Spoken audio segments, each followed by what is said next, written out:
शादी की पहली रात, जिसे सुहाग रात भी कहते हैं, इस रात बेचारी लड़कियों को कभी कभी दरिंदों का भी सामना करना पड़ सकता है और उसका नतीजा क्या निकलता है, आइए जरा ये कहानी सुनिए। 15-16 वर्ष की दुबली पतली लड़की, मांग में अफशां चमकती हुई, मिटा मिटा सा मेकअप, हाथ और बाजू मेहंदी के खूबसूरत नक्शो निगार से सजे हुए, रंगत सफेद जैसे जिस्म में एक कतरा खून न हो। एक औरत दाईं तरफ, दूसरी बाईं तरफ से थामे हुए सफेद और सियाह 4 खाने वाला खेस ओढ़े आहिस्ता आहिस्ता चलते हुए लेबर रूम में दाखिल हुई। आजान सुनते हुए अस्पताल के अहाते में बनी मस्जिद के मीनारों ने आह भरी। दिन का उजाला कब्र के अंधेरे में कैसे बदलता है, उनसे बेहतर कौन जान सकता था। नर्स ने औरत के हाथ से पर्ची ली, कहती है कि कब से ब्लीडिंग हो रही है। उसने बताया कि रात 12 बजे से। लिटाओ, इधर बुलाती हूँ डॉक्टर को। सिस्टर जरा जल्दी कर दे। अच्छा, यहाँ पहुंचकर सबको जल्दी याद आ जाती है। मरीज का बेड़ा गर्क करके लाते हैं और फिर जल्दी करो। नर्स बुड़बुड़ाती हुई चली जाती है। आज तो सारी रात जागते गुजर गई, इमरजेंसी पे इमरजेंसी। शुक्र है दिन चढ़ने वाला है, ड्यूटी खत्म हो तो घर जाऊं, कमर सीधी करूं, बेचारी तख्ता बन चुकी है। डॉक्टर जी, एक और इमरजेंसी आ गई है, आकर देख लें, दुल्हन लग रही है। पता नहीं माँ बाप क्या सोचकर इस उम्र में ब्याह कर देते हैं। सिस्टर आप जाएं, लिटाएं मुआयने वाले कमरे में, ब्लड प्रेशर ले, मैं आ रही हूँ। हाँ बीबी, क्या हुआ? वो जी खून बह रहा है। पहली औरत का जवाब आया। क्या माहवारी आई हुई है? नहीं जी, माहवारी नहीं। तो फिर क्या हुआ? वो जी रात को। क्या हुआ रात को? वो जी शादी हुई थी ना कल, तो रात को सुहाग रात थी इसकी। बस जी ऐसा खून छूटा कि बंद ही नहीं हो रहा। पहले अपने शहर के अस्पताल लेकर गए, वहां की डॉक्टर कहने लगी कि मसला कुछ ज्यादा है तो बड़े अस्पताल ले जाओ। दूसरी औरत जो उसके साथ थी, ये अब उसने बताया। ओहो, क्या किया है आप लोगों ने इस बच्ची के साथ?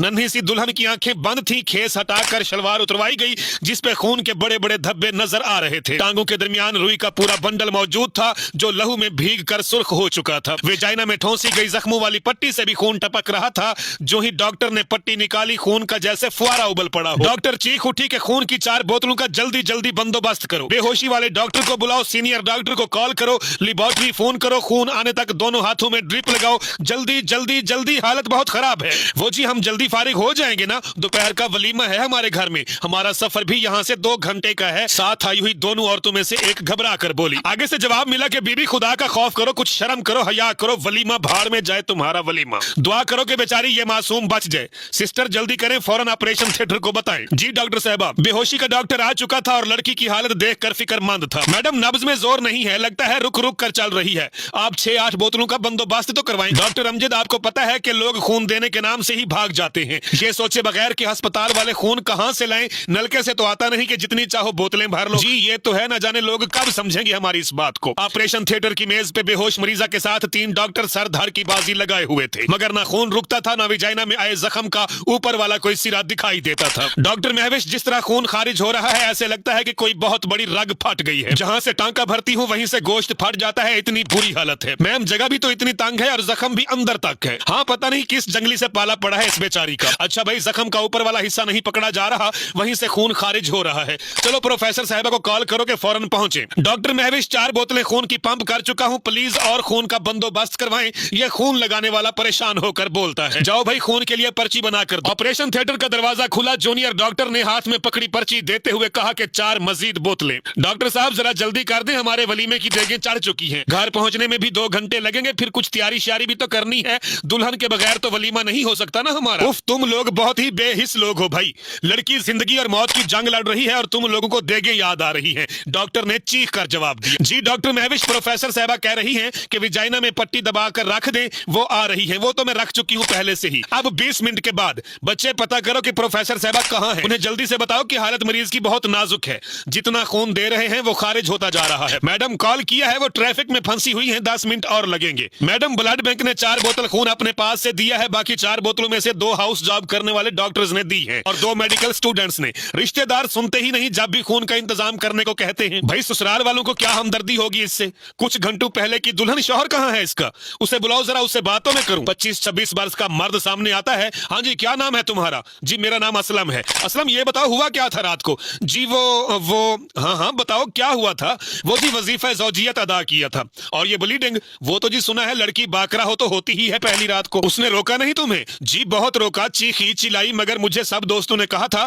कि लड़कियां चीखती ही हैं, सो तुम मत सुनना उसकी। ऐसी क्या जल्दी थी तुम्हें? वो जी वलीमा तो जायज करना था ना, और खानदान वालों ने बिस्तर की चादर भी देखनी थी। ब्लीडिंग ब्लीडिंग ना हो तो मुसीबत पड़ जाती है, बरादरियों में दंगा फसाद हो जाता है हमारे यहाँ। उफ खुदाया, डॉक्टर ने अजियत से आंखें मीच ली। ये झूठी मर्दानगी और ऐसी मर्दानगी पे भी लानत। वो जी एक और बात थी। वो रुक रुक कर बोलने लगा। वो क्या? वो जी गोली खिलाई थी। किसने खिलाई थी? किसको? जी दोस्तों ने खिलाई थी और मुझे खिलाई थी। क्यों? बस जी दोस्तों ने कहा था कि अच्छा होता है, जरा ज्यादा हिम्मत हो जाती है।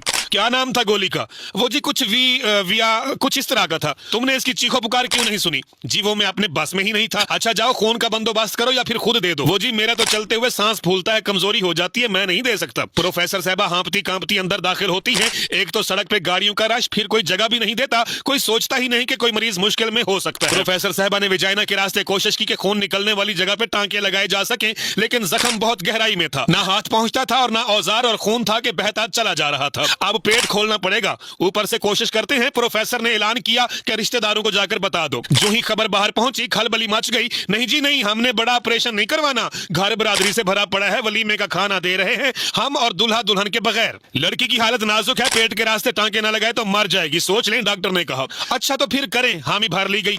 पेट खुला और बच्चेदानी के एक तरफ जख्म का ऊपर वाला हिस्सा नजर आया। जहां से खून का इखराज हो रहा था वहां तक विजाइना के रास्ते पहुंचना बहुत मुश्किल था। विजाइना कटी फटी हालत में थी। प्रोफेसर साहबा ने टांके लगाए। ऑपरेशन खत्म होने तक 12-14 बोतल खून लग चुका था, लेकिन मरीजा की हालत नाजुक थी। मैडम, मरीजा का खून जमना बंद हो गया है। जहां भी सुई लगाता हूं ब्लीडिंग शुरू हो जाती है। ओहो, ये तो बहुत बुरा हुआ। जी लगता है DIC शुरू हो गई है। खुदाया, कैसे बचेगी ये? अच्छा, ब्लड बैंक से राब्ता करें और दरखास्त करें कि सफेद खून का बंदोबस्त करें जल्द अज जल्द। जी कॉल किया है ब्लड बैंक को, वो कोशिश कर रहे हैं, लेकिन घर वालों में से कोई दे ही नहीं रहा। इन्हें वलीमे की फिक्र पड़ी हुई है। आह काश माँ बाप छोटी बच्चियों की शादी करते हुए कुछ तो सोच लिया करें। कुछ घंटों के बाद सफेद चादर में ढकी लड़की को मुर्दा खाने की एम्बुलेंस में रखा गया।